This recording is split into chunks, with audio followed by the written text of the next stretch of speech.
अस्सलाम वालेकुम वरहमतुल्लाहि वबरकातुहू। इसमें रहीम के फ़्यूज़ बरक़ात।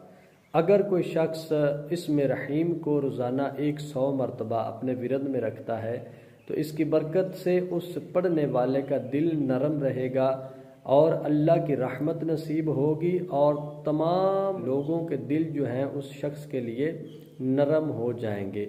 अगर कोई शख्स इसमें रहीम को रोज़ाना 500 मरतबा यानी हर नमाज के बाद 100 मरतबा पढ़ता है, अल्लाह ताला उस शख्स के काम में, कारोबार में खैर व बरकत अता फरमाएगा। अगर कोई शख्स फजर की नमाज के बाद इसमें रहीम को 555 मरतबा किसी भी मकसद किसी भी काम के लिए पढ़े तो अल्लाह ताला उसमें कामयाबी अता फरमाएगा। इसमें रहीम को लिखकर पानी में धोकर फलदार दरख्त की जड़ में डालने से अल्लाह ताला फल में बरकत अता फरमाता है।